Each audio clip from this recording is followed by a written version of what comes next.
Ada 7 orang saudara jamaah, yang ada 7 orang yang pasti dijamin oleh Rasulullah SAW akan mendapat apa saudara jamaah?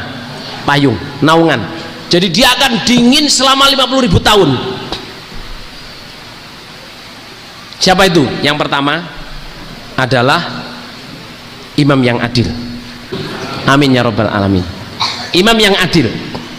Yang kedua adalah seseorang yang tumbuh di dalam ibadah kepada Allah. Seseorang itu maksudnya laki atau perempuan yang tumbuhnya ibadah di dalam tumbuh dari belum dewasa sampai dewasa itu ibadah kepada Allah. Dari belum balik sampai menikah ibadah kepada Allah. Jadi seseorang yang tumbuh dalam ibadah kepada Allah, maksudnya belum balik sampai nikah ibadah terus. Itu jaminan apa saudara jamaah? Dapat payung. Yang ketiga, orang yang hatinya digantung di masjid. Orang laki atau perempuan yang hatinya digantung di masjid. Yang keempat, orang yang bisa menahan hawa nafsu sendiri dengan kemaksiatan yang saya ceritakan kemarin.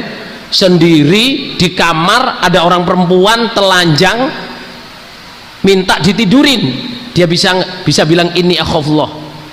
Atau sendiri ada uang sabilillah, ada makanan sabilillah, atau uang bukan miliknya, dia kuasa di situ, nggak mau celmat-celmut meskipun orang nggak tahu.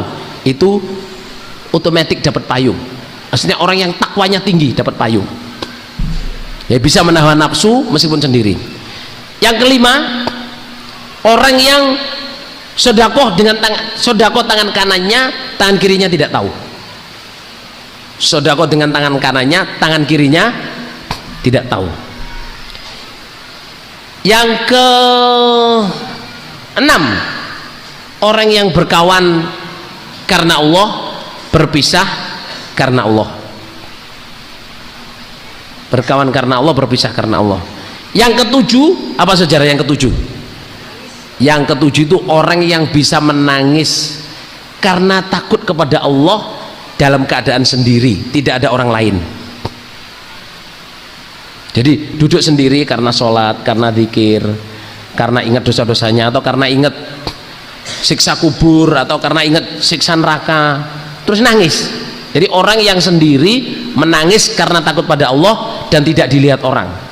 Air matanya itu jamaah, meskipun sak titik, membuat dia haram masuk neraka, dan dia dapat apa? Naungan.